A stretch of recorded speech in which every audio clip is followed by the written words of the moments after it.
हाँ जी नमस्कार। मैं Amit Dagur sunrise competition class में आपका हार्दिक स्वागत एवं अभिनंदन करता हूं। देखिए आज हम नए टॉपिक की शुरुआत करते हैं और नया टॉपिक की शुरुआत करते हैं। आज नया टॉपिक है आपका वाद्य यंत्र। वाद्य यंत्र की बात की जाए दोस्तों तो वाद्य यंत्र होते हैं अपने चार प्रकार के। कितने प्रकार के? चार प्रकार के। अब चारों प्रकारों में कौन कौन से प्रकार होते हैं, कैसे आपके क्वेश्चन पूछा जाएगा उसकी बात करेंगे। पहला जो प्रकार होता है इसका वो होता है सुशिर वाद्य। सुशिर वाद्य। इसी का दूसरा जो प्रकार होता है वो होता है दोस्तों तत्वाद्य। तत्व। इसी का तीसरा जो प्रकार होता है वो होता है अवनद वाद्य यंत्र। अवनद वाद्य यंत्र। और चौथा प्रकार होता है वो होता है घन वाद्य यंत्र। यानी कि कहने का मतलब ये हुआ अपने वाद्य यंत्र होते हैं चार प्रकार के। चारों प्रकारों में से कैसे क्वेश्चन पूछा जाएगा आपसे? पहला प्रकार हुआ सुशिर वाद्य यंत्र, तत्व वाद्य यंत्र, अवनद वाद्य यंत्र और घन वाद्य यंत्र। कौन सा वाद्य यंत्र किस श्रेणी के अंतर्गत आता है? जैसे बात की जाए सुशिर, तो सुशिर का मतलब होता है हवा।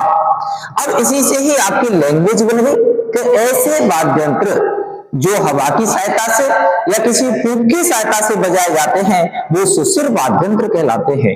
किसी भी सुशिर वाद्य यंत्र का नाम डाल देगा आपके सामने और फिर पूछेगा आपसे कि निम्न में से कौन सी श्रेणी का वाद्य यंत्र है। तो पहला सुशिर का मतलब होता है हवा। इसी प्रकार तत् की बात करें तो तत् का मतलब होता है तार। दोस्तों ऐसे वाद्य यंत्र जो तार के बने होते हैं या तार की सहायता से बजाए जाते हैं वो कहलाते हैं तत् वाद्य यंत्र।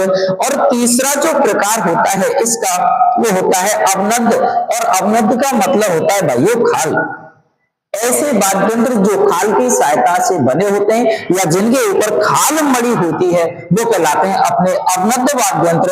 और घन का मतलब होता है भाइयों धातु। ऐसे वाद्य यंत्र जो धातु के बने होते हैं वो कहलाते हैं घन वाद्य यंत्र। तो यहां तक बात समझ में आ गई। यानी कि अपने वाद्य यंत्र होते हैं चार प्रकार के और आपसे पूछेगा निम्न में से कौन सा वाद्य यंत्र किसी श्रेणी के अंतर्गत आता है। अब देखते हैं सुशिर वाद्य यंत्र में कौन कौन से वाद्य यंत्र आते हैं। इसकी मैं आपको एक शॉर्ट ट्रिक बता रहा हूं। पहले कौन कौन से वाद्य यंत्र आते हैं उसमें ट्रिक के माध्यम से हम इसको याद करने की कोशिश करते हैं। देखिए जैसे कि मोर की नड़ मसकने से सतारा। मोर की नड़ मसकने से सतारा, सहनाई,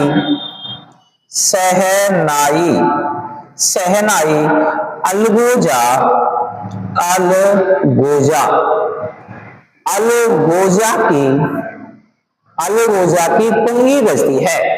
अलगोजा की पुंगी बजती है। आपको बिल्कुल ज्यादा दिमाग नहीं लड़ाना है, सिर्फ यह तो याद कर सकते हो ना कि मोर की नड़ मसकने से सतारा, सहनाई, अलगोजा की पुंगी बजती है।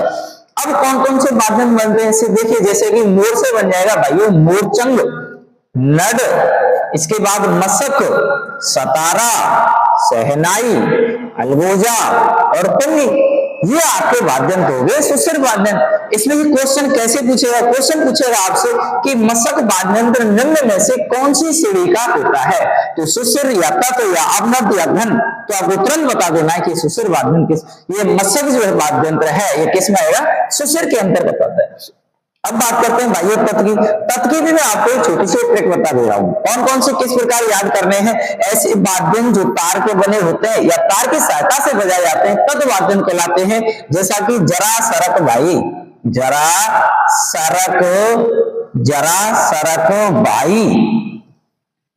चीनी खा, जरा सरक भाई चीनी खा। इस प्रकार को याद कर सकते हैं। इसमें कहां दिक्कत आ रही है? जैसे जा से हम बात करें तो भाई बनता है जंतर।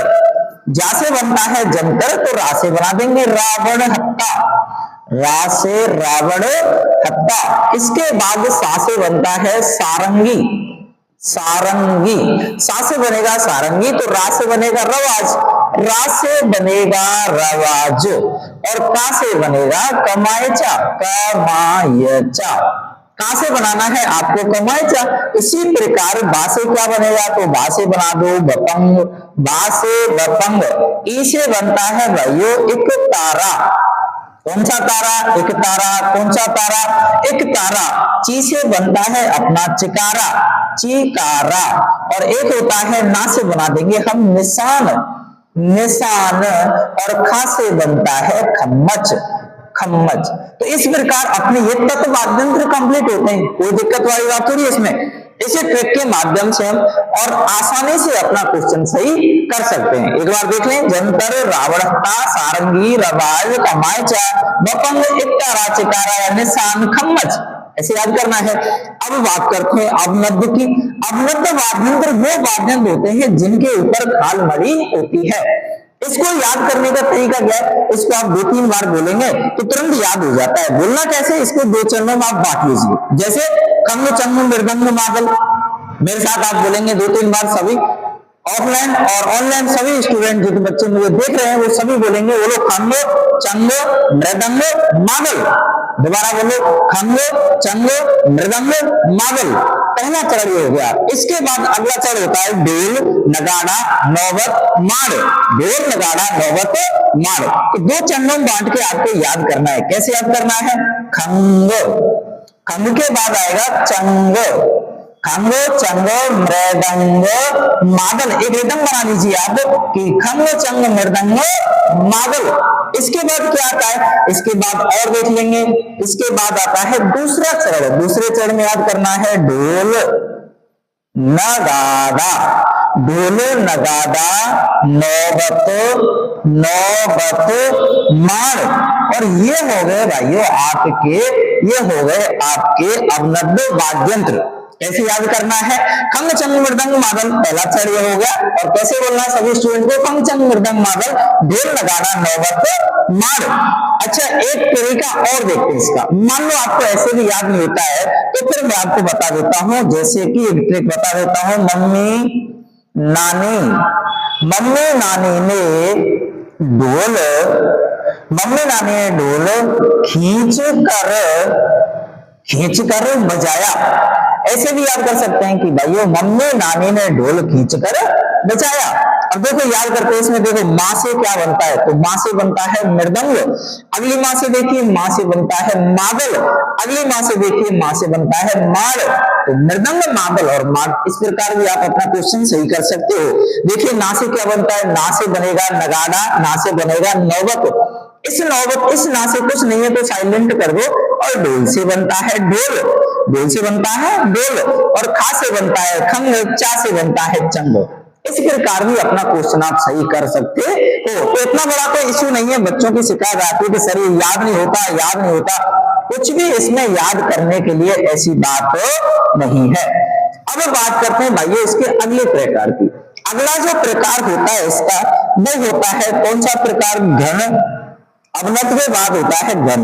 घन के बारे में ऐसे वाद्यंत्र जो धातु के बने होते हैं घन वाद्यंत्र कहलाते हैं। कैसे याद करना है? मेरे साथ बोलना है सभी को। बोलो जांच, मजीरा, झालर, झींका, ताली, चिमटा, रमझोल, खट्टाल। कैसे बोलेंगे? बोलो जांच, मजीरा, झालर, झींका।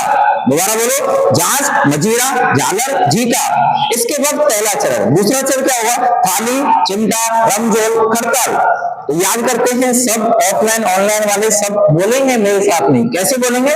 बोलो जांच, झांझ, मजीरा, झांझ, मजीरा, झालर, झांझ, मजीरा, झालर, झींका।